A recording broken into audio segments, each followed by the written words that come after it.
어머님이 뭔데 제 인생에 감나라 배나라 하세요. 저 대한민국 아나운서 이혜영이에요. 40도가 넘는 폭염 속 창고에서 울리는 며느리의 오만한 외침. 그리고 그 순간 쾅 하고 닫힌 창고 문. 혜영아, 제발 문 좀 열어다오. 나 여기서 죽는다. 하지만 50도가 넘는 찜통 창고 안에서 울려 퍼지는 시어머니의 절규에도 대답은 없었습니다. 며느리는 이미 샤넬 정장으로 갈아입고 특별한 약속을 위해 집을 나섰거든요.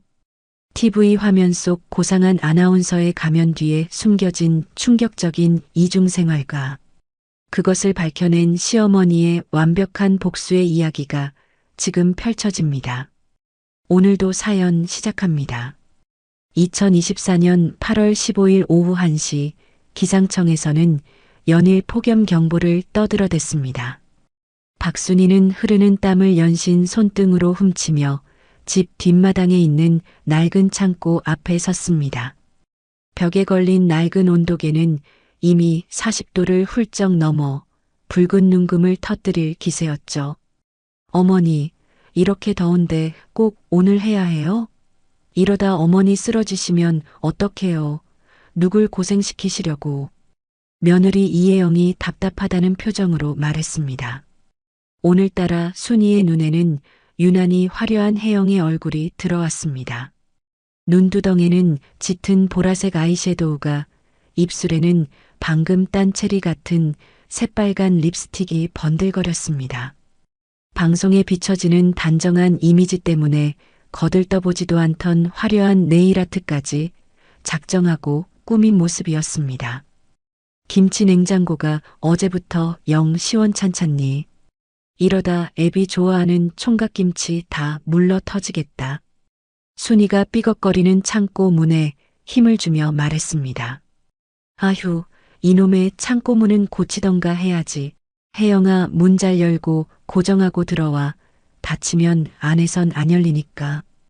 육중한 철문이 열리자 창고 안에서 훅 하고 퀴퀴한 열기가 뿜어져 나왔습니다.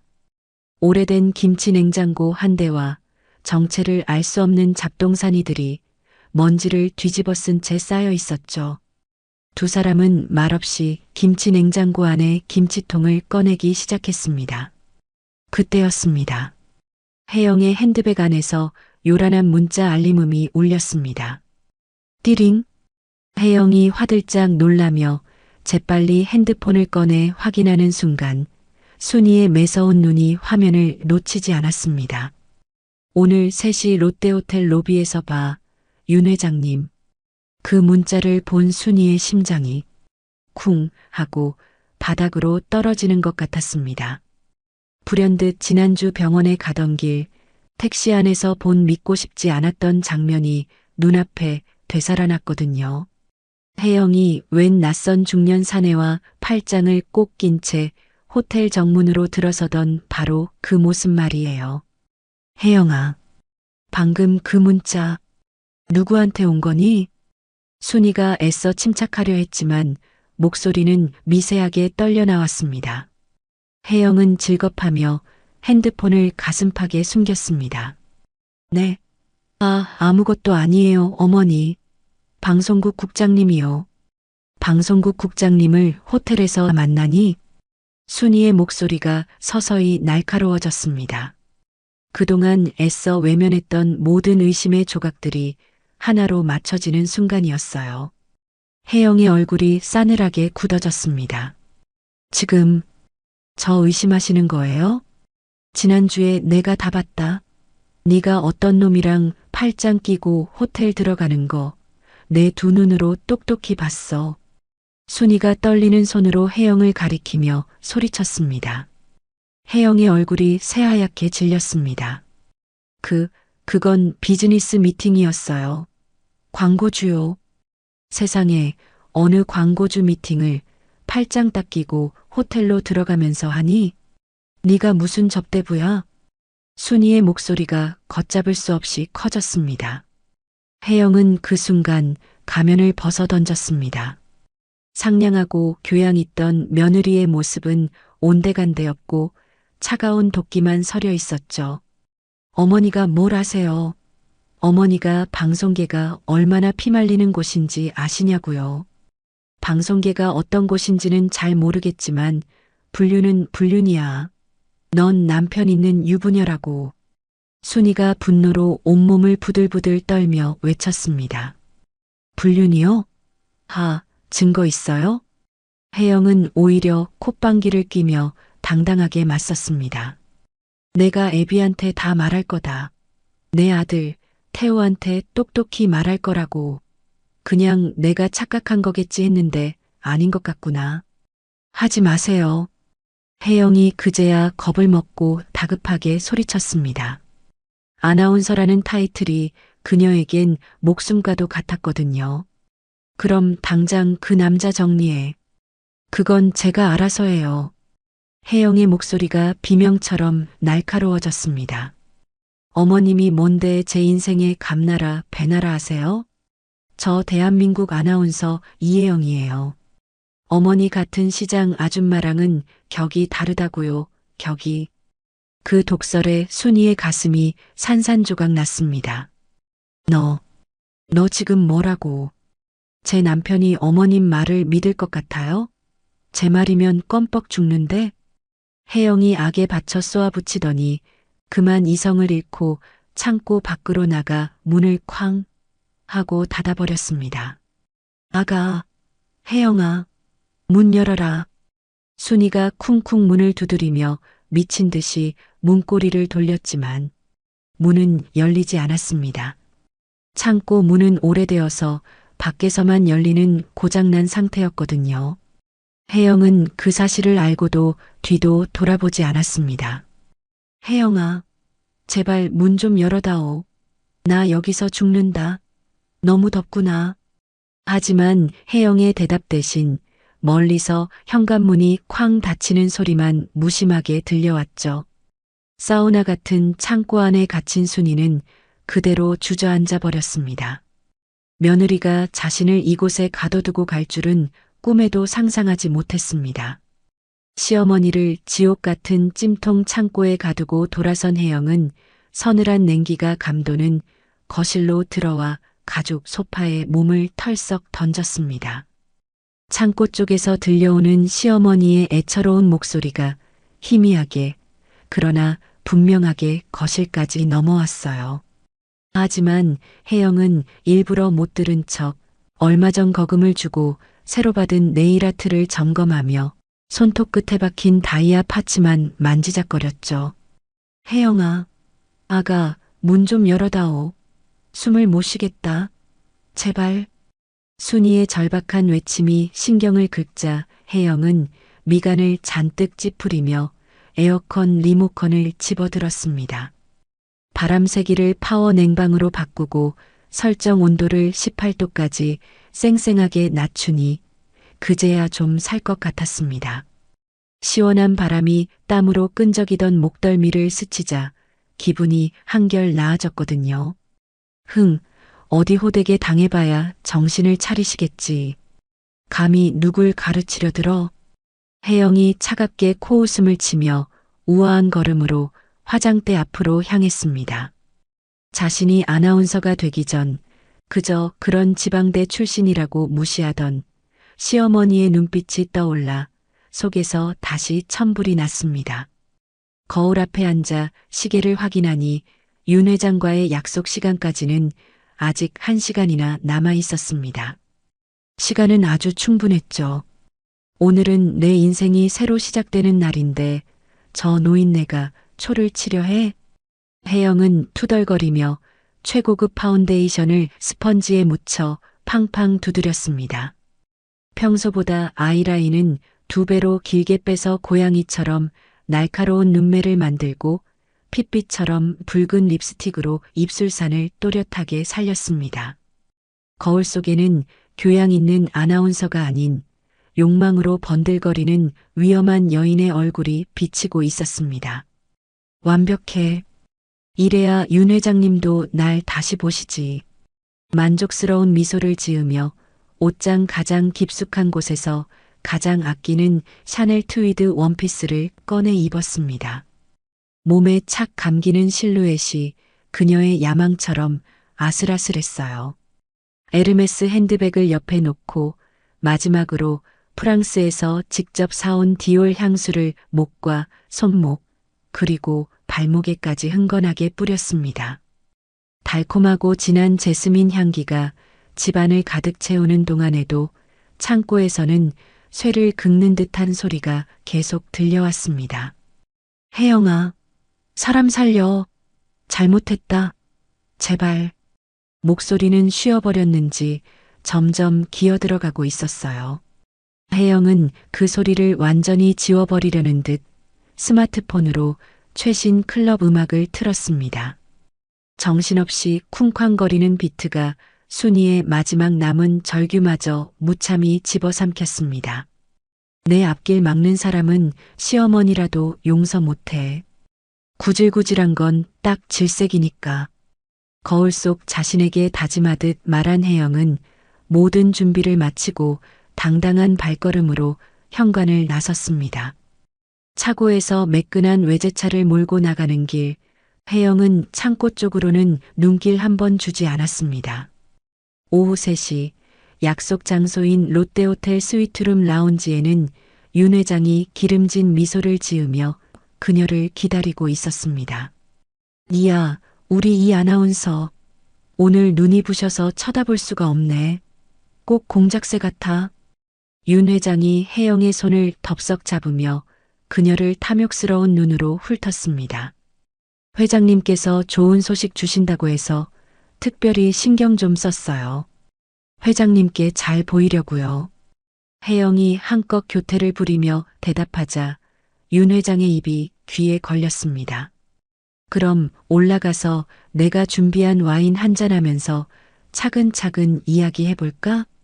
JBS 9시 뉴스 메인 앵커 자리, 우리 이 아나운서한테는 좁으려나?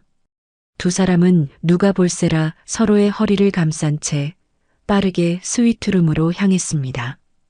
그 시각 창고 안의 온도는 이미 50도를 훌쩍 넘어서고 있었습니다. 순이는 온몸이 땀으로 범벅이 된 채 가쁜 숨을 몰아쉬고 있었죠. 입술은 바짝 말라 갈라졌고 눈앞이 빙빙 돌아 제대로 서 있을 수도 없었습니다. 물 한 모금만. 순이가 벽에 몸을 기대며 중얼거렸지만 돌아오는 것은 절망적인 정적뿐이었습니다. 창고 뒤편은 차들만 쌩쌩 달리는 도로라 미약한 신음은 굉음에 묻혀 흔적도 없이 사라졌거든요.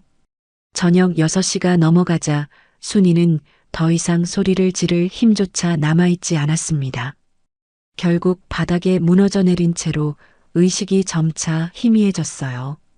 흐릿한 시야 너머로 먼저 세상을 떠난 남편의 얼굴이 어른거리는 것 같았습니다. 태호야, 우리 둘째 민호. 엄마가 미안하다. 아들들의 이름을 간신히 불러봤지만 목소리는 모기 소리처럼 작아 자신에게도 들리지 않았습니다. 밤 10시가 되어서야 혜영이 기분 좋게 취기가 오른 얼굴로 집에 돌아왔습니다. 윤 회장에게서 원하던 자리를 확실하게 약속받았거든요. 아, 이제 이혜영 인생 꽃길만 가득한 건가? 소파에 편안히 누워 샴페인을 한 잔 더 마실까 생각하는데 집안이 이상할 정도로 고요했습니다. 평소 같으면 시어머니가 거실 소파 끝에 얌전히 앉아 드라마를 보며 자신을 기다리고 있을 시간이었거든요. 어머니는 주무시나? 웬일로 불도 안 켜고 주무시지? 고개를 갸웃하던 혜영의 머릿속에 까맣게 잊고 있던 오후의 일이 번개처럼 스쳐 지나갔습니다. 마치 영화의 한 장면처럼 쾅 닫히던 창고문과 그 안에 갇혀 절규하던 시어머니의 얼굴이 떠올랐습니다. 아, 맞다. 창고. 어머니. 혜영의 얼굴에서 순식간에 핏기가 가셨습니다. 벌떡 일어나 비틀거리며 창고로 달려가 덜덜 떨리는 손으로 겨우 문을 열었습니다. 문이 열리는 순간 후끈한 열기가 뿜어져 나오며 혜영의 얼굴을 때렸습니다. 그리고 눈에 들어온 것은 바닥에 쓰러져 미동도 없이 축 늘어져 있는 시어머니의 모습이었습니다. 어머니, 정신 좀 차려보세요, 어머니. 혜영이 순이의 어깨를 잡고 미친 듯이 흔들었지만 아무런 반응이 없었습니다. 불덩이처럼 뜨거운 시어머니의 몸과 거의 들리지 않는 숨소리. 혜영은 자신이 돌이킬 수 없는 짓을 저질렀음을 그제야 깨달았습니다. 어떻게, 사람이 죽으면, 이러다 정말, 알코올과 성공에 대한 희열로 가득 찼던 머릿속이 차가운 공포로 잠식되며 혜영의 손이 걷잡을 수 없이 떨리기 시작했습니다. 119조 여기 사람이 쓰러져 있어요. 빨리 와주세요. 30분 뒤 요란한 사이렌 소리가 밤의 정적을 가르며 119 구급차가 대학병원 응급실 앞에 멈춰 섰습니다. 응급실의 분주한 불빛 아래 순이의 얼굴은 여전히 비정상적으로 붉었고 숨소리는 금방이라도 끊어질 듯 가빴습니다. 보호자분, 환자 상태가 어떻습니까? 언제 발견하셨죠? 달려온 응급의학과 의사가 다급하게 물었습니다. 혜영은 눈물을 글썽이며 걱정스러운 표정을 지었습니다. 눈에는 금세 눈물이 그렁그렁 맺혔고 입술을 파르르 떨며 간신히 입을 열었죠. 제가 외출했다 돌아와 보니 어머님께서 창고에 갇혀 계셨어요. 문이 낡아서 밖에서 잠겨버린 모양이에요. 제가 조금만 더 일찍 왔더라면. 혜영이 말을 잇지 못하고 오열하자 의사는 안타깝다는 듯 고개를 끄덕이며 순이의 상태를 살폈습니다. 체온이 40.2도. 전형적인 열사병 증상입니다. 아주 심각해요. 의사가 곁에 선 간호사들에게 날카롭게 지시를 내렸습니다. 당장 얼음물 채우고 수액 라인 최대 속도로 개방해 빨리 중환자실로 옮겨. 환자 지금 생명이 위험한 상태야. 선생님, 저희 어머니 괜찮으신 거 맞죠? 네. 혜영이 의사의 팔을 붙잡고 애원했습니다. 최선을 다해봐야죠. 하지만 연세도 있으시고 평소 혈압에 당뇨까지 있으셔서 장담하기 어렵습니다. 오늘 밤이 고비가 될 겁니다. 의사의 냉정한 말에 혜영은 바닥에 주저앉아 통곡했습니다. 물론 그 눈물 속에는 시어머니에 대한 걱정보다 일이 잘못될 경우 자신에게 닥쳐올 파국에 대한 공포가 훨씬 더 컸습니다. 그리고 자신을 알아보는 주변 시선을 의식한 것도 있었죠. 혜영은 잠시 후 떨리는 손으로 핸드폰을 꺼내 남편 태호에게 전화를 걸었습니다. 여보, 큰일 났어. 혜영아, 이 시간에 웬일이야? 왜 울어? 전화 너머로 태호의 놀란 목소리가 들려왔습니다. 어머니가 지금 응급실이야. 창고에서 김치통 꺼내시다가 고장난 문 때문에 갇히셨나 봐. 혜영이 숨이 넘어갈 듯 흐느끼며 거짓말을 쏟아냈습니다. 뭐라고? 아니, 그 더운 날 어머니가 왜 혼자 창고에 들어가셔? 태호의 목소리가 다급하게 변했습니다. 내가 외출하지만 않았어도 내가 너무 늦게 발견했어. 어머니가 이미 의식을 잃으신 상태였어, 여보. 그래서 지금 상태는 어떠셔? 열사병이래. 생명이 위험하다고. 지금 중환자실에 계셔. 전화 너머로 태호가 깊은 한숨을 내쉬는 소리가 들렸습니다. 아, 어머니 정말. 내가 조심하시라고 그렇게 말씀드렸는데. 다 내 탓이야. 내가 어머님 곁에 있었어야 했는데. 미안해, 여보. 아니야. 내 탓이 아니야. 일단 어머니 곁에 있어줘. 나 내일 첫 비행기로 바로 들어갈게. 응, 여보. 빨리 와줘. 나 너무 무서워. 전화를 끄는 혜영은 언제 울었냐는 듯 눈물을 쓱 닦아냈습니다. 그 후 3일 동안 순이는 의식불명 상태로 중환자실에 누워 있었습니다.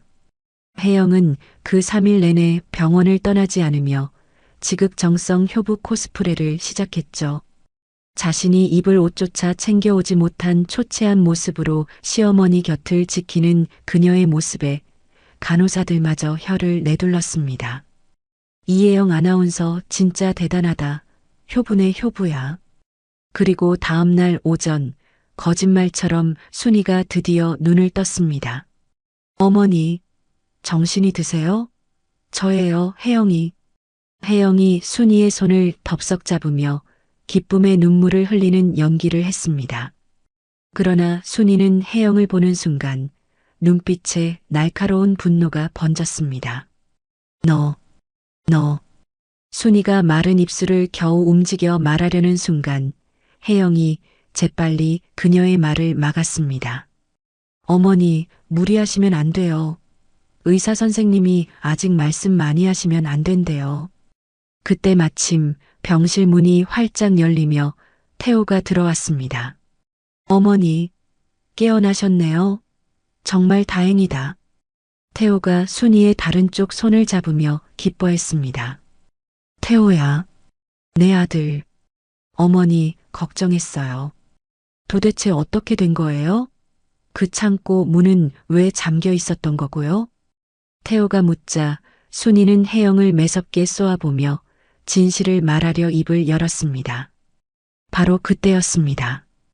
혜영 씨, 어머님은 좀 어떠세요? 방송국 아나운서 팀장이 커다란 꽃바구니를 들고 동료들과 함께 들이닥쳤습니다. 뒤이어 부녀회장까지 병문안 행렬이 이어졌죠. 어머, 팀장님, 부녀회장님, 이렇게 와주셔서 정말 감사합니다. 혜영이 눈물을 훔치며 90도로 인사를 했습니다. 듣자 하니 혜영 씨가 3일 밤낮을 뜬 눈으로 세우며 어머님 곁을 지켰다면서요? 요즘 세상에 저런 효부가 어디 있나 몰라. 시어머님이 복이 많으세요. 부녀회장의 칭찬에 혜영은 더욱더 연기에 몰입했습니다. 당연히 해야 할 일인걸요. 저희 어머니는 제 친정 어머니나 마찬가지인 분이세요. 혜영이 순이의 이불을 목 끝까지 정성껏 덮어주며 말했습니다.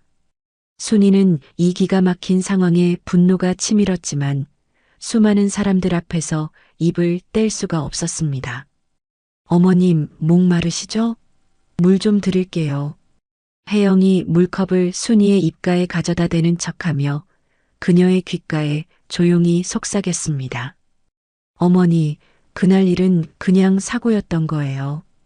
어머님이 괜한 소리 하시면 어머니 아들 인생까지 끝장나는 거예요. 순이의 몸이 부들부들 떨렸어요. 하지만 지금 사실을 이야기해도 아무도 믿어주지 않을 것 같았습니다. 아직 의식이 온전치 않으신가 봐요. 자꾸 헛것을 보시는 것 같아요.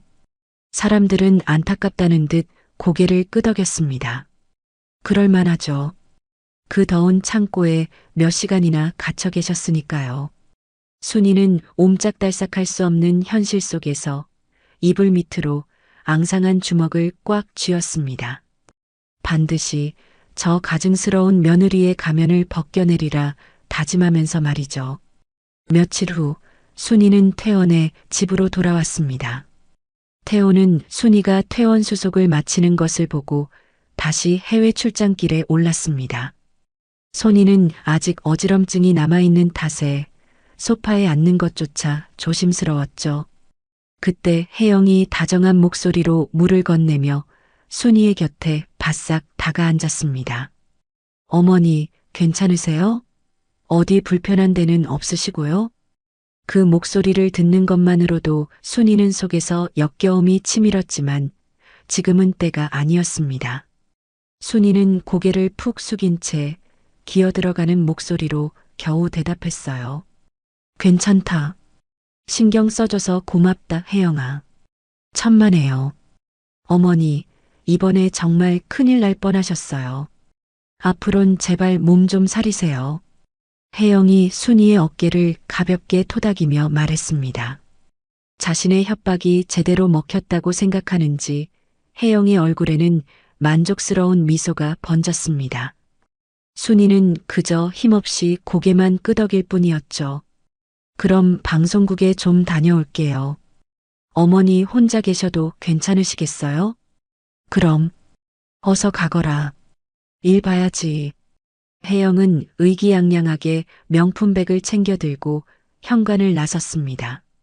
딸깍하고 현관문이 잠기는 소리가 들리는 순간 순이의 눈빛이 180도 변했습니다. 조금 전까지 힘없고 병약하던 노인의 모습은 온데간데 없고 그 자리에는 복수심으로 불타는 매서운 눈빛만 남았죠. 순이는 재빨리 핸드폰을 꺼내 40년 지기 중마고 정숙의 번호를 눌렀습니다. 정숙아, 나 순이야. 어머나 세상에 순이구나. 퇴원했다더니 몸은 좀 괜찮고? 정숙의 걱정 가득한 목소리가 수화기 너머로 들려왔습니다. 정숙아, 나 좀 살려줘. 지금 너 혹시 혼자 있니?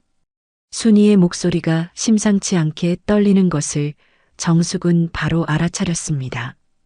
응, 시장 마감하고 막 들어왔어. 왜 그래? 무슨 일인데? 전화로 할 얘기가 아니야.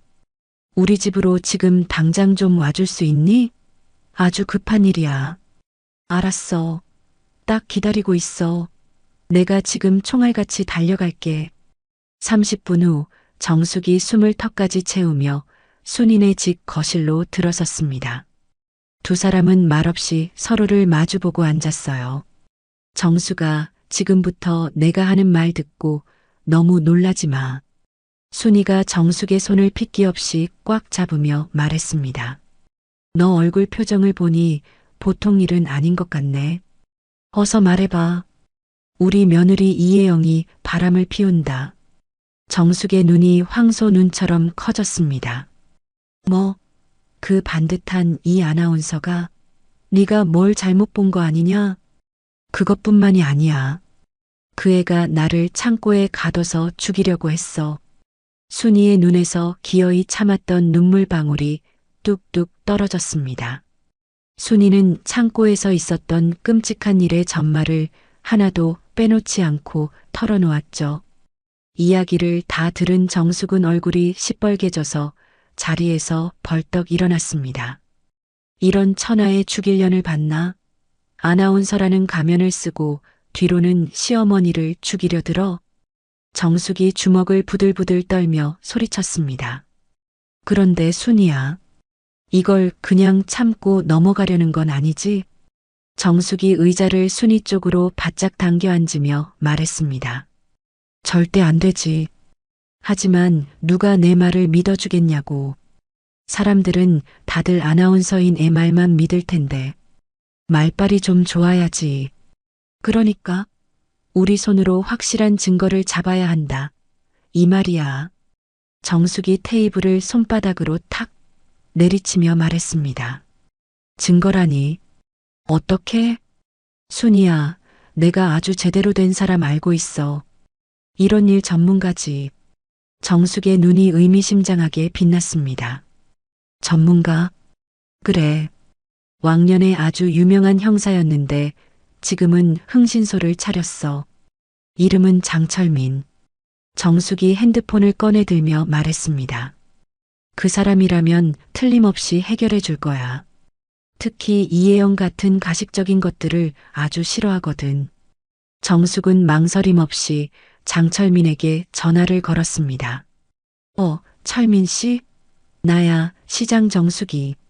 다름이 아니고. 지금 좀 와줄 수 있어? 도와줄 일이 생겼거든. 잠시 통화를 하던 정숙이 고개를 끄덕이며 전화를 끊었습니다. 30분 안에 온댄다. 그 사람 오면 하나도 빼놓지 말고 다 얘기해. 정확히 30분 후 초인종이 울리고 50대 중반의 다부진 체격의 남자가 들어섰습니다. 날카로운 눈매와 굳게 담은 입술이 인상적인 장철민이었습니다. 정숙 누님, 오랜만입니다. 어서 와, 철민 씨. 이쪽이 내 친구 박순이야. 자리에 앉은 순이는 조금 전 정숙에게 했던 것처럼 모든 사실을 털어놓았습니다. 이야기를 듣는 내내 미동도 없던 철민의 얼굴이 딱딱하게 굳어졌습니다. 불륜의 시어머니를 창고에 가둔 며느리. 아주 독한 사람이네. 철민이 수첩을 꺼내들며 말했습니다. 철민 씨, 저 악마 같은 년을 사회에서 아주 매장해 버릴 수 있겠어? 정숙이 앞으로 몸을 기울이며 물었습니다. 물론입니다. 그러려면 완벽한 물증이 필요합니다. 철민이 펜을 놀리며 작전을 설명하기 시작했습니다.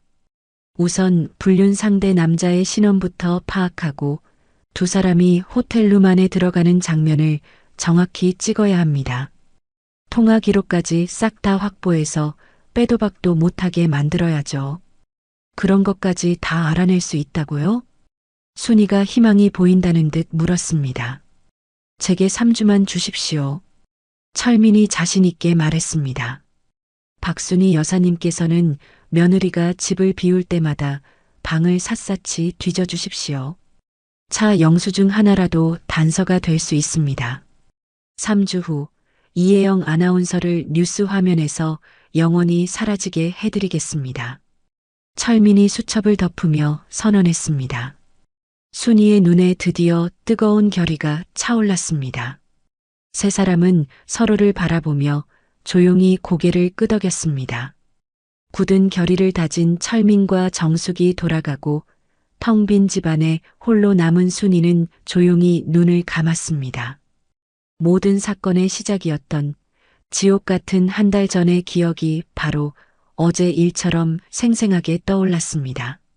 한 달 전 어느 토요일 오전, 그날도 평화로운 주말이었습니다. 아들 태호는 그 주에도 해외 출장으로 집을 비웠습니다. 그리고 순이는 거실 소파에 앉아 아침 드라마를 보고 있었죠. 그때 화장대 앞에 앉은 혜영이 평소와는 사뭇 다른 분위기로 화장을 하고 있었습니다. 아가, 오늘 어디 특별한 데 가니? 순이가 TV 소리를 줄이며 물었습니다. 네, 어머니. 방송국에 아주 중요한 회의가 있어서요. 혜영이 거울에서 눈을 떼지 않은 채 보라색 아이섀도를 눈두덩에 짙게 펴발랐습니다. 평소에는 잘 바르지도 않던 새빨간 립스틱까지 꺼내들었죠.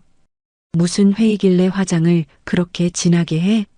태호가 그런 화장 싫어한다고 평소엔 하지도 않더니.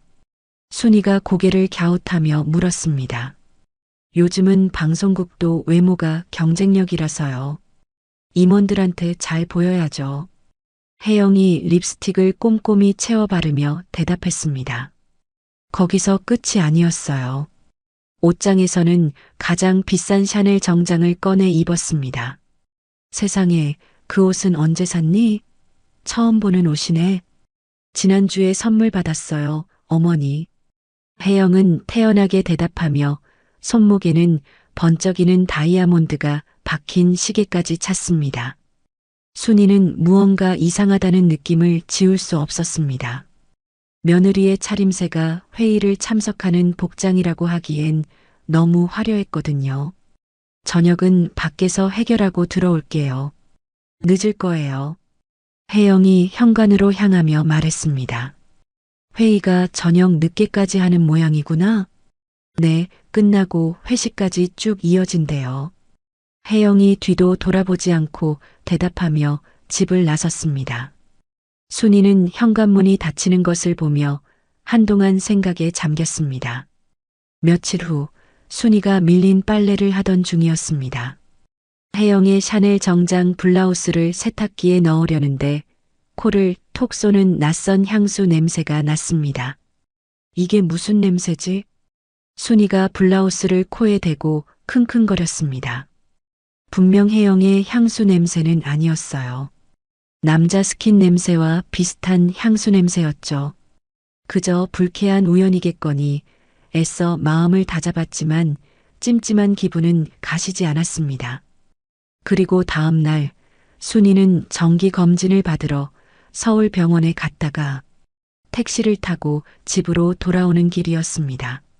롯데호텔 앞을 막 지나치려던 순간 순이의 눈이 번쩍 뜨였습니다. 호텔 정문 회전문 앞에 너무나도 익숙한 사람이 서 있었기 때문이죠. 기사 양반, 잠깐 차 좀 세워봐요. 순이가 다급하게 외쳤습니다. 네, 손님 여기서 세우면 안 되는데요.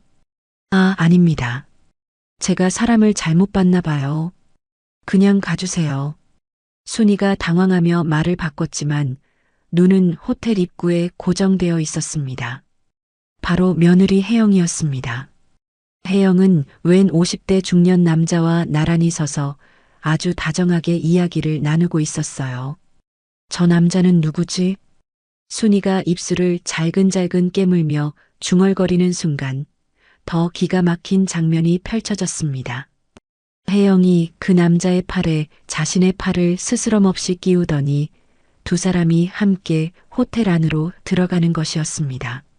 어머나, 세상에. 순이는 저도 모르게 입을 틀어막았습니다. 손님, 어디 안 좋으세요? 얼굴이 새하얘지셨는데. 택시기사가 백미러로 순이를 보며 걱정스럽게 물었습니다. 아닙니다. 괜찮아요. 순이가 힘없이 대답했지만 심장은 쿵쾅거리다 못해 터져버릴 것만 같았습니다. 그날 밤 집에 돌아온 혜영에게 순이는 애써 아무렇지 않은 척 물었습니다. 아가, 오늘 회의는 잘했니? 네, 어머니. 피곤해서 먼저 들어갈게요. 혜영은 순이의 눈을 피하며 서둘러 방으로 들어가려 했습니다. 혹시 밖에서 무슨 일은 없었고? 순이가 용기를 내어 물었지만 혜영은 싸늘하게 대답할 뿐이었습니다. 무슨 말씀이세요? 피곤하다니까요. 그 순간 며칠 전 혜영의 블라우스에서 맡았던 남자 향수 냄새가 순이의 코끝을 스쳤습니다. 그날 이후 순이는 혜영을 유심히 지켜보기 시작했습니다. 그리고 이상한 규칙을 발견했죠. 매주 토요일 오후 3시만 되면 혜영은 온갖 값비싼 것들로 치장하고 집을 나섰습니다. 광고주 미팅이에요. 선배 아나운서 경조사예요. 핑계는 매번 달랐지만 나가는 시간과 요일은 소름 끼치도록 정확했습니다. 순이는 그때 비로소 확신했습니다. 이것은 단순한 외출이 아니라 누군가와의 비밀스러운 만남이라는 것을요. 한편 집을 나선 혜영은 능숙하게 운전을 하며 고속도로를 달리고 있었습니다. 라디오에서 흘러나오는 경쾌한 음악 소리에도 마음은 복잡하기만 했죠. 백미러에 비친 자신의 얼굴을 보며 혜영은 모든 것이 어긋나기 시작했던 2년 전 그 겨울을 떠올렸습니다. 그 겨울의 방송국 아나운서실은 연말 분위기로 한껏 들떠 있었습니다. 아나운서 경력 10년 차 지역 방송국에서는 누구도 넘볼 수 없는 위치에 오른 혜영이었지만 마음 한구석은 늘 공허했어요. 언니, 아직도 서울 쪽에서 연락 없어요? 스카우트 제의 같은 거요. 갓 입사한 후배 아나운서가 부러움 섞인 눈으로 물었습니다. 글쎄, 알잖아. 지방 방송국 출신이라는 꼬리표가 얼마나 질긴지. 혜영이 애써 미소 지으며 대답했지만 목소리에는 씁쓸함이 묻어났습니다. 에이, 언니 실력이면 대한민국 9시 뉴스 앵커도 하고 남죠. 실력만 가지고 되는 세상이 아니잖니. 사람을 끌어줄 든든한 밧줄이 있어야지. 혜영은 깊은 한숨을 내쉬었습니다. 이 좁은 우물 안에서 개구리 왕 노릇하는 것도 이제 지겨웠거든요.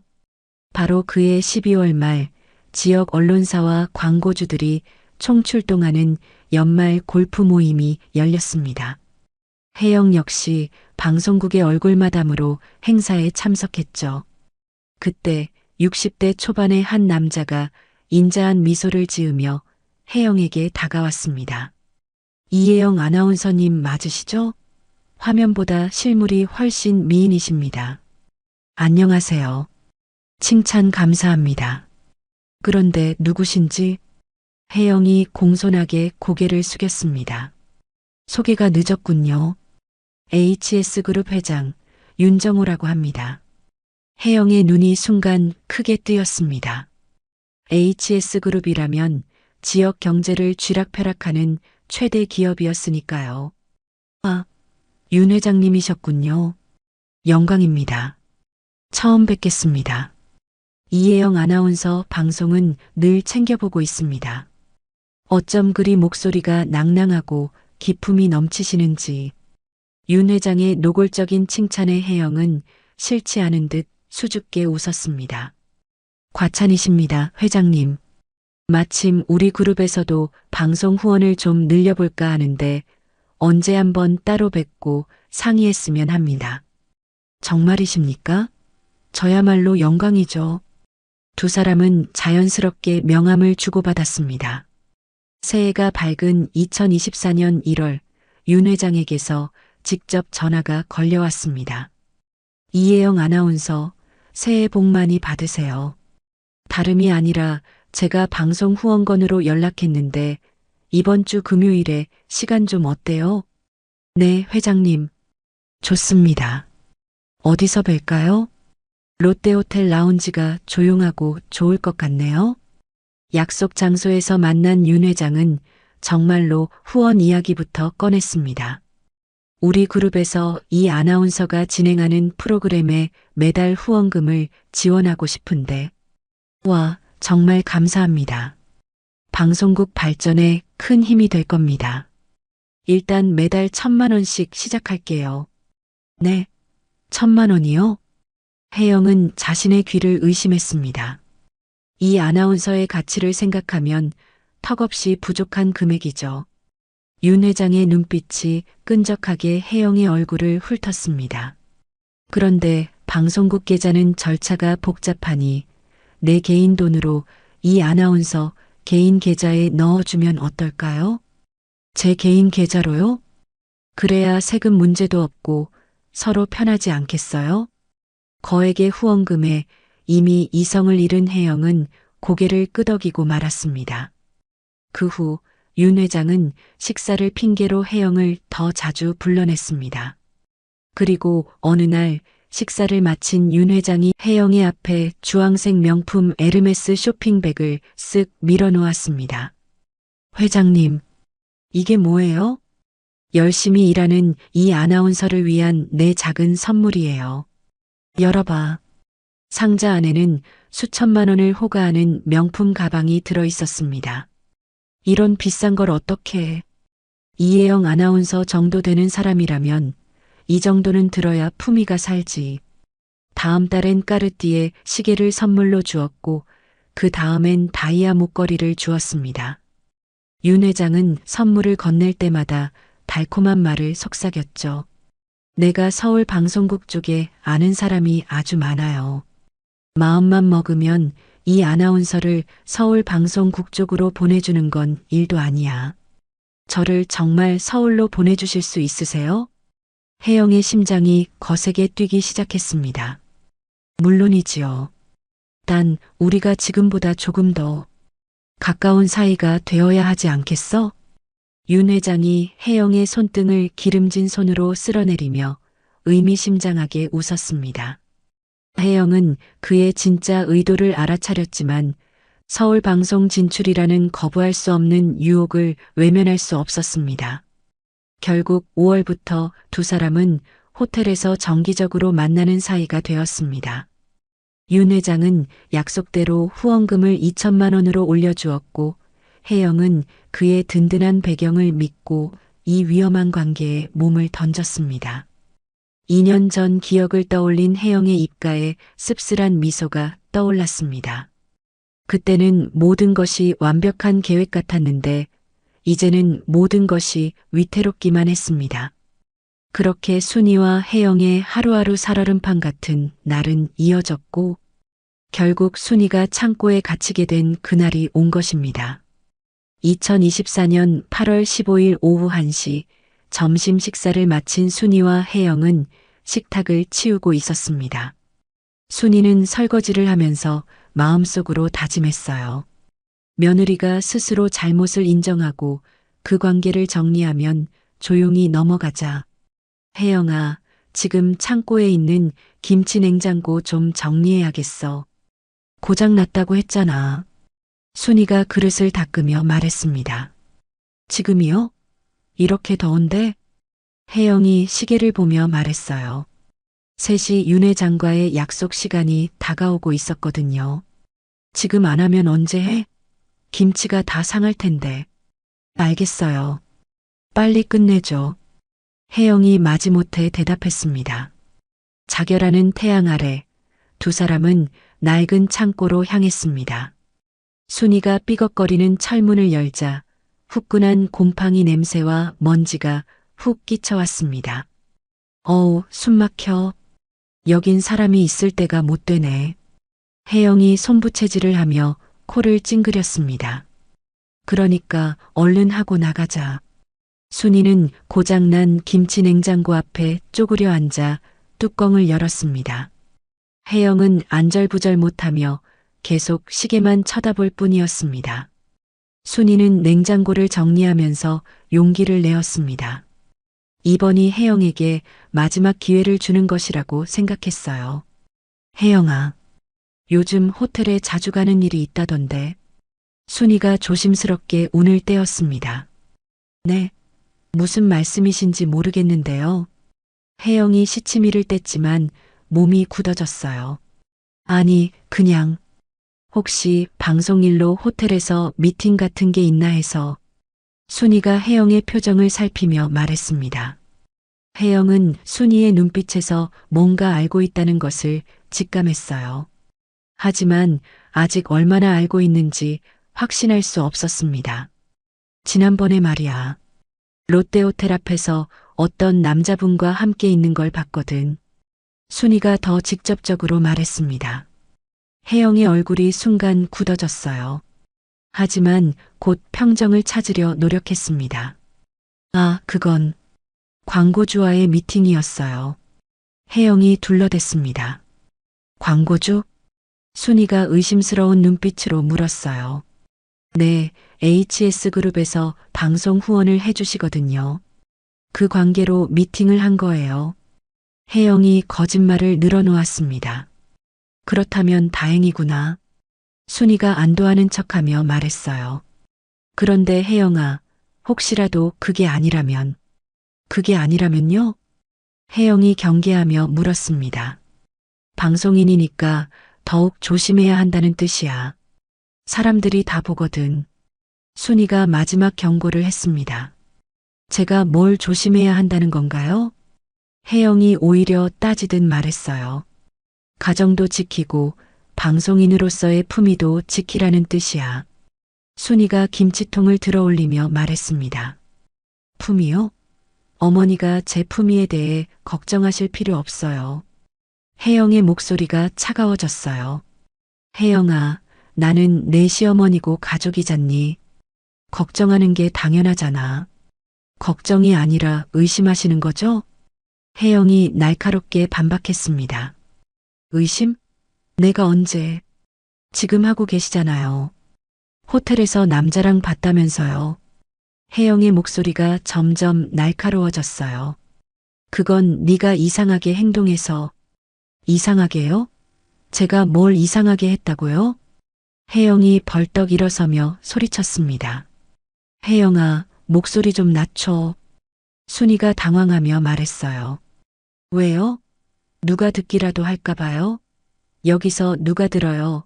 그리고 시어머니가 며느리를 의심한다고 소문나면 누가 더 창피할까요? 혜영의 말에 순이는 가슴이 답답했습니다. 혜영아, 나는 그냥이 아니에요. 어머니는 제가 뭔가 나쁜 짓을 하고 있다고 생각하시는 거잖아요. 혜영이 흥분해서 소리쳤어요. 진짜로 나쁜 짓을 하고 있으니까 그런 거 아니야? 순이가 더 이상 참지 못하고 말했습니다. 뭐라고요? 혜영의 얼굴이 새파랗게 변했어요. 너 정말로 그 남자와. 어머니, 입 조심하세요. 혜영이 순이의 말을 끊으며 소리쳤습니다. 내가 뭘 조심해. 진실을 말하는데. 진실이요? 어머니가 아는 진실이 뭔데요? 혜영이 주먹을 꽉 쥐며 말했어요. 나는 다 봤어. 너희가 팔짱 끼고 호텔에 들어가는 거. 순이가 마침내 본 것을 털어놓았습니다.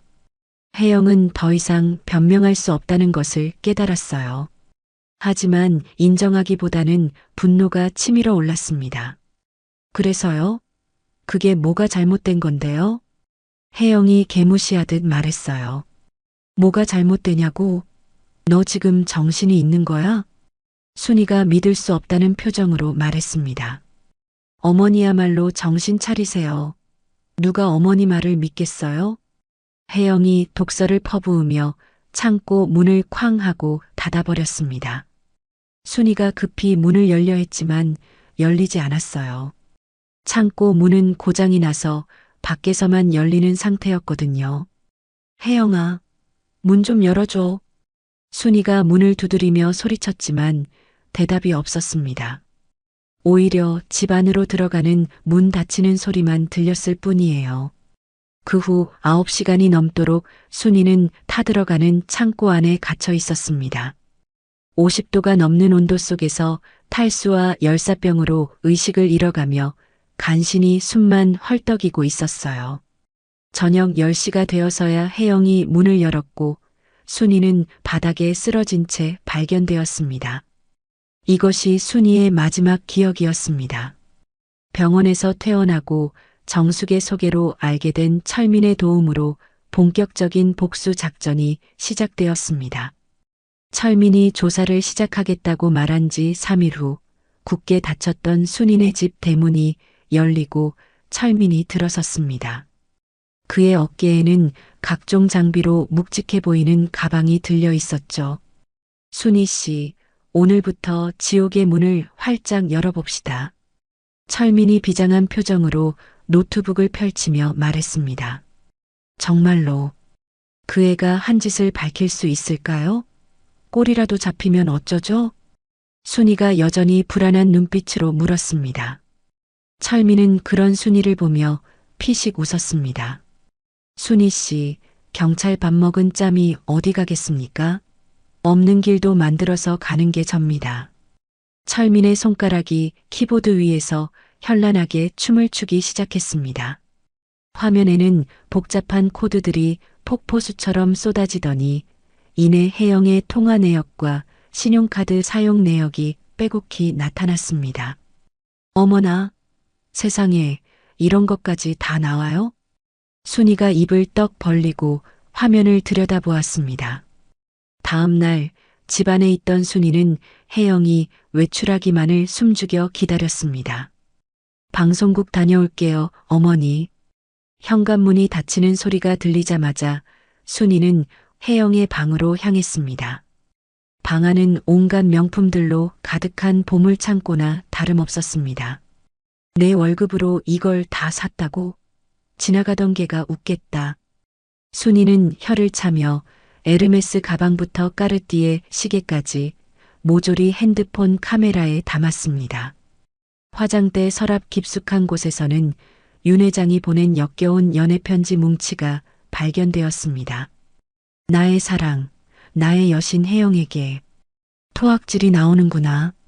순이는 편지 한 장 한 장을 분노에 찬 손으로 촬영했습니다.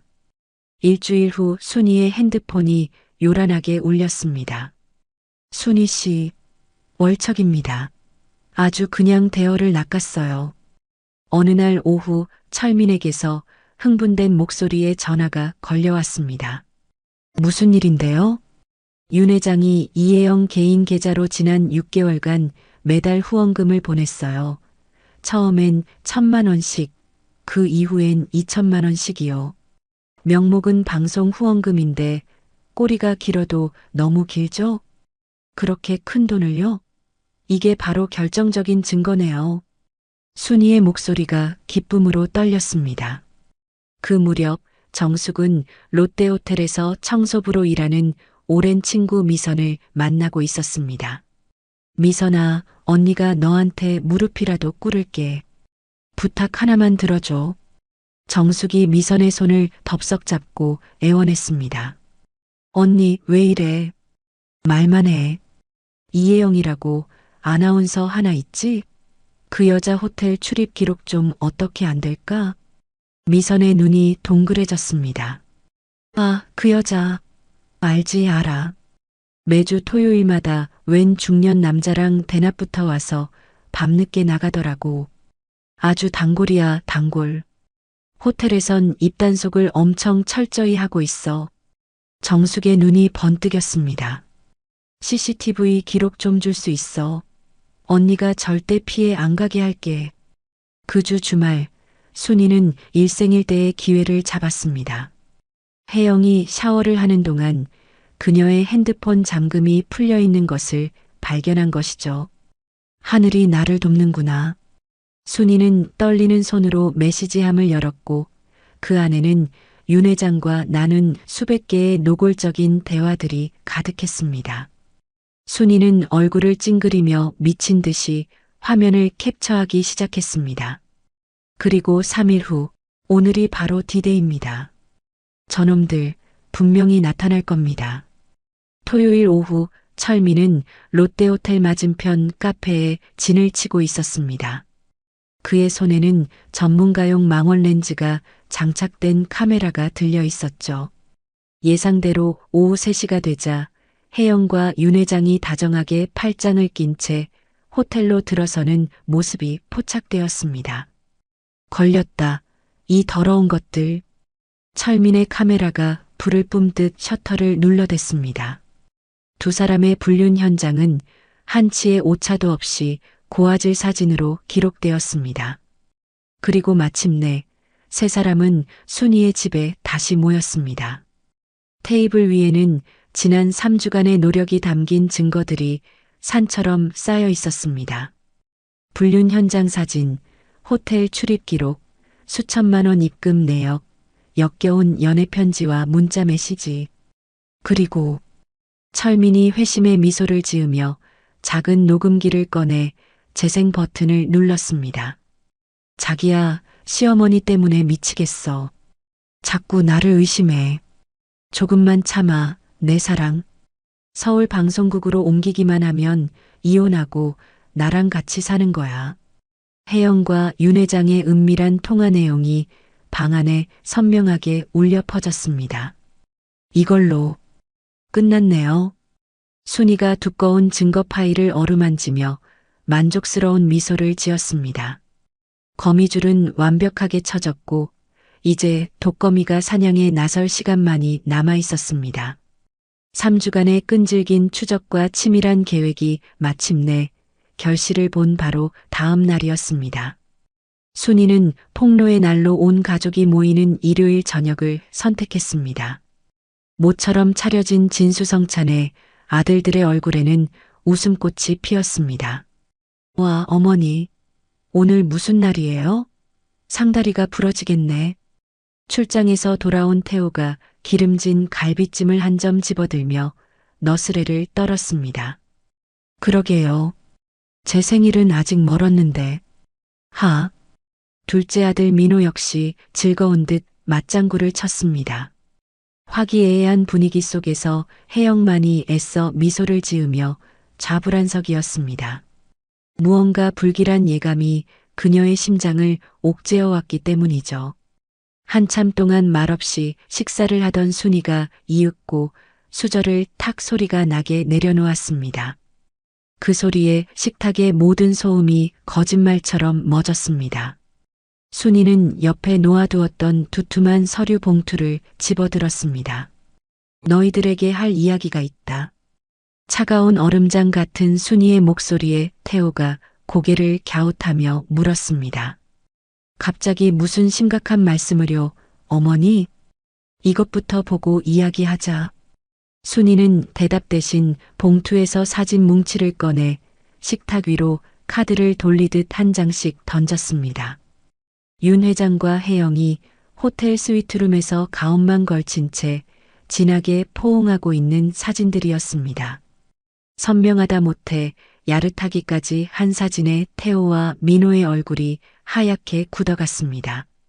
이게 뭐야? 태호가 자리에서 벌떡 일어나 사진을 와락 움켜쥐며 소리쳤습니다. 세상에. 형수님. 민호는 제 눈을 의심하며 입을 틀어막았습니다. 이게 뭐예요? 이거 조작이야. 누가 우리 가정을 망치려고 이런 짓을 벌인 거라고.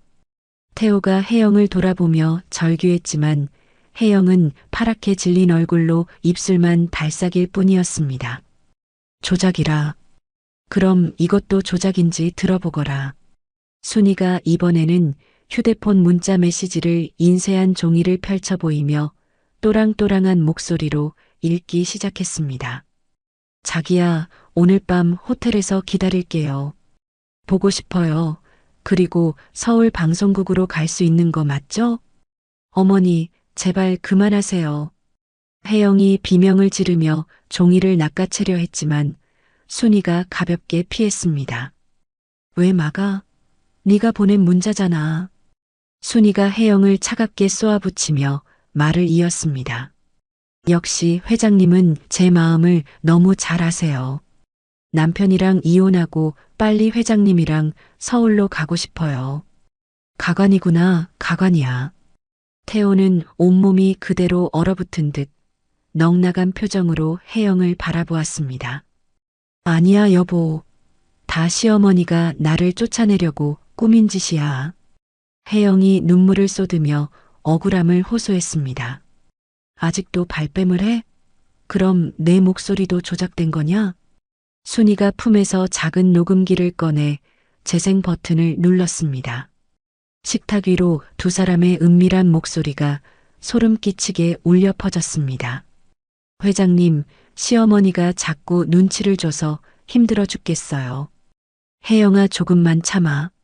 서울 방송국 진출만 확정되면 이런 고생 다 끝이야. 정말 사랑해요, 회장님. 회장님밖에 없어요. 혜영의 교태 섞인 목소리가 흘러나오자 그녀의 얼굴은 이제 하얗다 못해 투명해질 지경이었습니다. 더는 어떤 변명도 통하지 않을 완벽한 증거였습니다. 이런 미친. 태호가 배신감에 부들부들 떨며 주먹을 꽉 쥐었습니다. 그리고 순이가 결정타를 날리듯 은행거래 내역서와 호텔 예약 확인서를 식탁 위에 뿌렸습니다. 윤정호가 내년 통장으로 6개월간 수천만 원을 보낸 기록이고 이건 두 년 놈이 매주 토요일마다 호텔에서 만난 증거다. 이제 더 할 말 있니? 모든 증거 앞에 혜영은 고개를 푹 숙였습니다. 태호가 마지막 남은 희망을 걸고 떨리는 목소리로 물었습니다. 혜영아, 제발 아니라고 말해줘. 이게 다 뭐냐고. 그 순간 혜영이 갑자기 고개를 획 들었습니다. 그녀의 눈에는 더 이상 눈물도 두려움도 없었습니다. 그래, 맞아, 다 사실이야. 혜영이 자리에서 일어나 소리쳤습니다. 윤 회장님 만났어. 돈도 받았어. 그래서 뭐. 그녀의 갑작스러운 태도, 변화에 모두가 할 말을 잃었습니다. 혜영은 경멸이 가득한 눈으로 가족들을 훑어보며 비웃었습니다. 하지만 내 방송 경력은 아무도 망칠 수 없어. 나 이혜영 아나운서야. 혜영의 악에 바친 고함이 텅 빈 저녁 식탁 위를 맴돌았습니다. 모두가 다음 말을 잊지 못하고 서로를 노려보는 그때 순이가 테이블을 짚고 천천히 일어섰습니다. 그녀의 눈빛은 불륜을 밝혀냈다는 안도감을 넘어 더 깊은 분노로 이글거렸습니다. 내 죄는 거기서 끝이 아니지. 순이의 나직한 목소리에 혜영이 코웃음을 쳤습니다. 또 뭐가 남았는데요? 제가 남자랑 해외여행이라도 갔다고 하시게요? 혜영이가 나를 창고에 가둬 죽이려고 했다.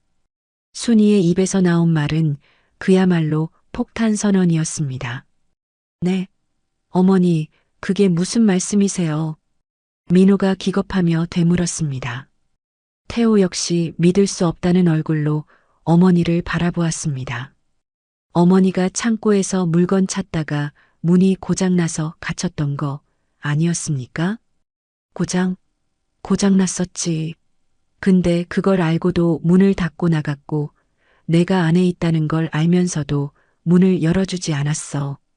순이가 혜영을 손가락으로 가리키며 목소리를 높였습니다.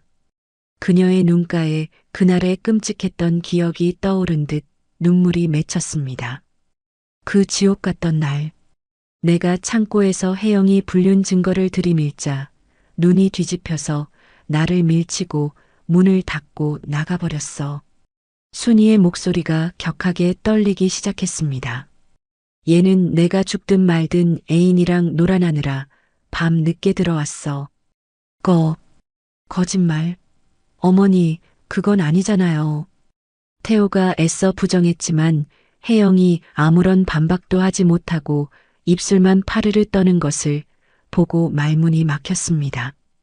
그 침묵은 가장 확실한 긍정이었습니다. 형수님, 정말이에요? 정말 어머니한테 그런 짓을 했어요?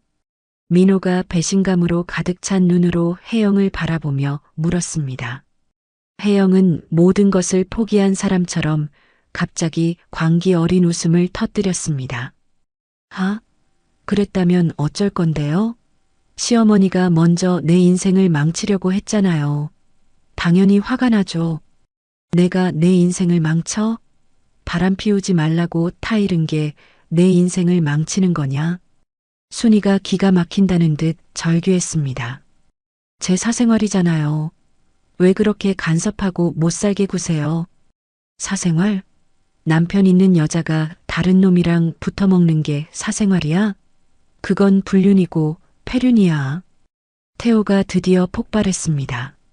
그는 이글거리는 눈으로 혜영을 노려보며 한 걸음씩 다가섰습니다. 당신, 정말 사람이 아니구나. 어떻게 우리 어머니한테 그런 짓을 해? 당신 손으로 어머니를 죽일 뻔했다고. 나도 일부러 그런 건 아니었어. 순간적으로 화가 나서, 그리고 까먹은 거라고. 순간적으로 화가 나서 사람을 찜통에 가둬? 그게 사람 입에서 나올 소리야. 태호의 분노에 찬 고함이 거실을 울렸습니다. 하지만 혜영은 그 순간에도 팔짱을 끼고 비아냥거렸습니다. 어머님은 맨날 의심하고 늦게 들어온다고 잔소리하고 당신은 허구한 날 해외 출장 가고 나도 외로웠다고. 아무도 내가 얼마나 힘들었는지 모르잖아. 방송 활동 방해? 가족이 걱정하는 게 방해야? 해외 출장을 나조차고 갔어? 다 우리 가족 먹여 살리려고 간 거잖아. 태호가 어처구니 없다는 듯 헛웃음을 쳤습니다. 순이는 이제 모든 기력이 다 빠져나간 듯 의자에 주저앉았습니다. 내가 10년이다. 10년 동안 너를 친딸처럼 믿고 동네방네 우리 며느리가 아나운서라고 자랑하고 다녔는데 내 등 뒤에 이런 칼을 숨기고 있었을 줄은 꿈에도 몰랐구나. 순이의 한 맺힌 목소리에 태호와 민호는 차마 고개를 들지 못했습니다. 이제 온 세상이 내 진짜 얼굴을 알아야지. 순이가 텅 빈 눈으로 혜영을 똑바로 응시하며 말했습니다. 네가 쓰고 있는 그 고상한 아나운서 가면 내가 벗겨줄게. 마음대로 해보세요. 시어머니가 뭘 어쩔 수 있겠어요? 혜영이 마지막까지 도끼를 품고 쏘아붙였습니다. 태호는 지옥 같은 현실 앞에서 깊은 한숨만 내쉴 뿐이었습니다. 그 지옥 같던 저녁 식사가 끝난 다음 날 아침, 순이의 복수는 서늘한 복수의 서막을 올렸습니다. 작전의 실행을 맡은 철민의 손끝에서 모든 것이 시작되었죠. 같은 시각 철민은 자신의 사무실에서 노트북 화면을 보며 비릿한 미소를 지었습니다. 혜영과 윤 회장의 추악한 관계를 증명하는 사진, 녹음 파일, 금융거래 내역까지 모든 파일이 완벽하게 정리되어 있었습니다. 자, 이제 터뜨려 볼까? 철민이 중얼거리며 수십 개의 언론사 제보 메일 주소를 입력하고 망설임 없이 전송 버튼을 눌렀습니다. 같은 시각 정숙은 시장 상인들로 구성된 자신의 정보망을 총동원했습니다. 지금부터 시작이다. 오늘부터 저것들 숨도 못 쉬게 만들어버리자고. 정숙이 비장한 목소리로 외치자 단체 대화방이 뜨겁게 달아올랐습니다. 그들의 손가락이 바쁘게 움직이며 혜영의 실체를 알리는 글들이 지역 맘카페와 SNS로 무섭게 퍼져나갔습니다. 그리고 오후 2시 방송국 분장실에서 여유롭게 커피를 마시던 혜영의 휴대폰이 미친 듯이 울리기 시작했습니다. 어머, 혜영 씨. 지금 인터넷 난리 났어. 동료 아나운서가 사색이 되어 달려와 휴대폰 화면을 내밀었습니다. 각종 포털 사이트 메인을 장식한 충격적인 제목이 혜영의 눈을 찔렀습니다. 단독 지역 방송 간판 아나운서 HS그룹 윤 회장과 호텔 미래 현장 포착. 제목 아래에는 자신이 윤 회장과 호텔에서 찍힌 사진이 선명하게 박혀 있었습니다. 이게 뭐야? 혜영의 손에서 커피잔이 바닥으로 떨어져 산산조각 났습니다. 불륜 스캔들로 여론이 들끓고 혜영이 궁지에 몰렸을 때 철민은 준비해 둔 가장 강력한 카드를 꺼내 들었습니다. 이제 숨통을 끊어줄 시간이야. 철민은 한 시사 고발 프로그램 PD에게 단독이라며 메일 한 통을 더 보냈습니다. 거기에는 순이가 눈물로 그날의 진실을 호소하는 영상 파일이 담겨 있었습니다. 제 며느리는 본인의 불륜 사실을 덮으려고 저를 찜통 같은 창고에 8시간이나 가뒀습니다. 제가 죽기를 바랐던 겁니다. 순이의 절절한 육성 증언은 그 어떤 증거보다 강력했습니다. 이 폭로는 단순한 분노를 넘어 국민적인 공분을 일으켰습니다. 여론은 180도 달라졌습니다. 불륜녀에서 폐류나 살인미수범으로 혜영을 향한 비난의 수위는 상상을 초월했죠. 저건 사람도 아니야. 당장 구속시켜라. 방송계에서 영원히 퇴출해야 한다. 저주에 가까운 댓글들이 그녀의 숨통을 조여왔습니다. 다음 날 오전 방송국은 발칵 뒤집혔습니다. 긴급 소집된 간부 회의에서 방송국장의 불호령이 떨어졌습니다. 이혜영 아나운서, 당장 모든 방송에서 하차시켜. 그리고 즉시 윤리위원회에 회부해. 국장님, 광고주들 항해 전화도 빗발치고 있습니다. 손해배상까지 검토한다고 합니다. 망신도 이런 망신이 없어. 당장 조치해. 한편 윤 회장의 집 역시 거대한 폭풍에 휩싸였습니다. 여보, 이게 다 뭐예요? 윤 회장의 아내가 거실에 신문지를 집어 던지며 악을 썼습니다. 일면을 장식한 남편과 혜영의 사진에 그녀의 얼굴은 분노로 벌겋게 달아올라 있었습니다. 여보, 그게 오해야. 저 여자가 나한테 억지로. 오해? 이 사진을 보고도 오해라는 말이 나와요? 당신 사람이야? 아내가 윤 회장의 뺨을 세차게 올려붙였습니다. 당장 이혼 서류 준비하고 HS그룹 이사회에 이 사실 전부 알릴 테니 그런 줄 알아요. 이틀 뒤 혜영에게는 사형 선고나 다름없는 통보가 내려졌습니다. 국장실로 불려간 그녀에게 방송국장이 차가운 목소리로 말했습니다. 이혜영 씨, 오늘부로 해고입니다. 이건 해지 통보서요. 국장님, 잘못했어요. 제발 한 번만 기회를 주세요. 혜영이 국장의 바짓가랑이라도 붙잡을 듯 울며 매달렸습니다. 이미 늦었어. 당신 때문에 우리 방송국 이미지가 뭐가 됐는지 봐. 자네 인생은 자네가 책임져야지. 국장은 싸늘하게 돌아섰습니다. 혜영은 자신이 쌓아 올린 모든 것이 무너지는 소리를 들으며 복도에 주저앉아 통곡했습니다. 같은 날 윤 회장 역시 자신이 평생을 바친 회사에서 쫓겨났습니다. 회장님, 이사회 만장일치로 결정된 회의만입니다. 이놈들이 내가 없으면 이 회사가 돌아갈 것 같아. 윤 회장이 고함을 쳤지만 이미 돌아선 임원들의 마음을 되돌릴 수는 없었습니다. 결국 혜영은 집에서도 쫓겨나는 신세가 되었습니다. 태호는 이미 모든 정이 떨어진 얼굴로 그녀의 짐가방을 현관문 밖으로 던졌습니다. 다 챙겼으면 이제 꺼져. 여보, 내가 정말 잘못했어. 다시는 안 그럴게, 응? 혜영이 태호의 팔에 매달리며 마지막으로 애원했습니다. 그 더러운 손 치워. 네가 우리 엄마한테 한 짓, 난 평생 용서 못해. 태호가 얼음처럼 차갑게 그녀를 밀어냈습니다. 결국 혜영은 집에서 쫓겨나 보증금 100만 원짜리 초라한 원룸으로 거처를 옮겨야 했습니다. 혜영과 윤 회장의 모래성이 완전히 무너져 내린 후 세상은 그들의 죄에 대한 확실한 대가를 요구하기 시작했습니다. 그것은 가혹하고도 당연한 심판의 과정이었습니다. 모든 방송사의 뉴스 속보로 방송통신심의위원회의 결정이 대서특필되었습니다. 카메라 플래시 세례를 받으며 단상의 선 위원장이 안경을 고쳤으며 엄숙하게 발표했습니다.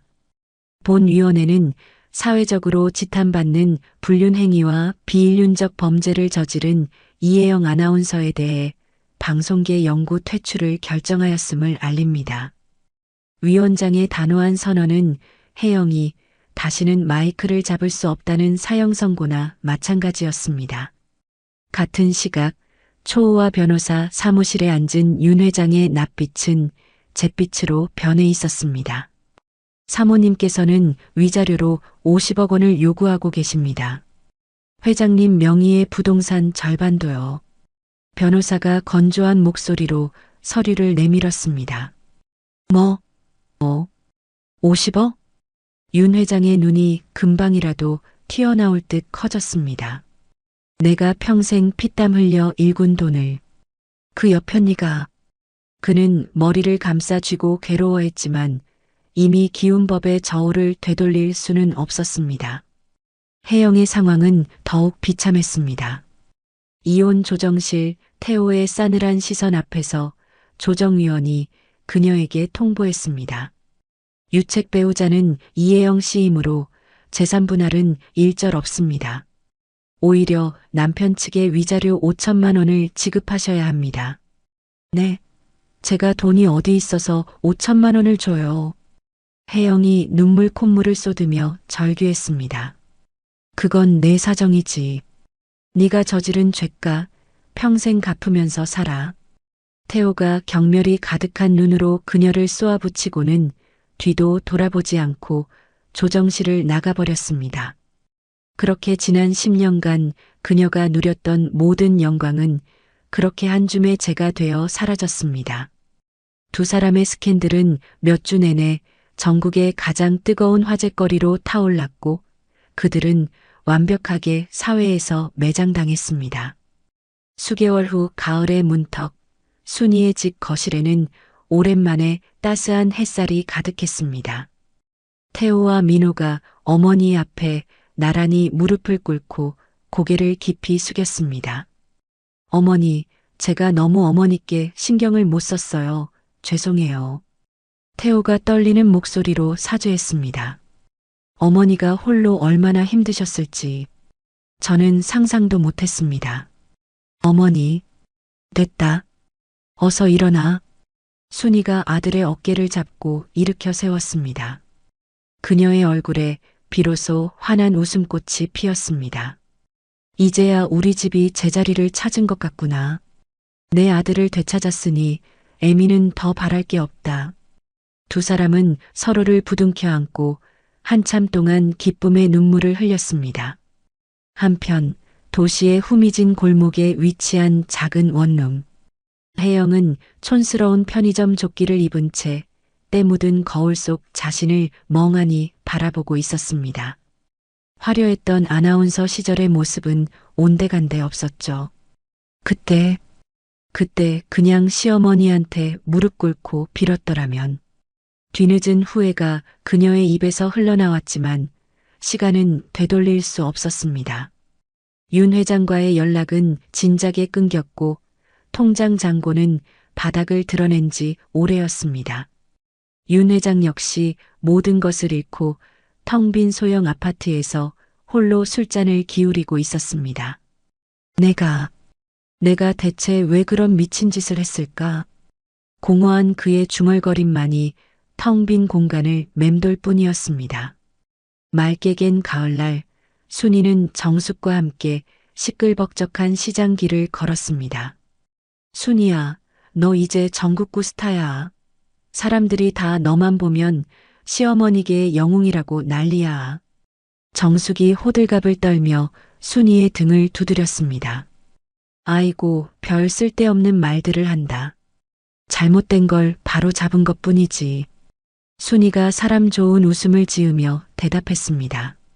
그녀의 얼굴에는 그늘 한 점 없이 평화롭고 행복한 기운만이 가득했습니다.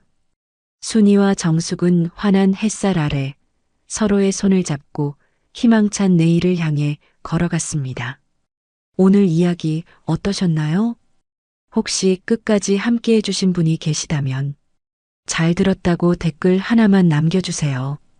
여러분에게도 따뜻하고 빛나는 날들이 찾아올 거예요. 구독과 좋아요는 다음 이야기를 이어가는 큰 힘이 됩니다. 지금까지 오늘도 사연이었습니다. 더 깊고 따뜻한 이야기로 다시 찾아뵐게요.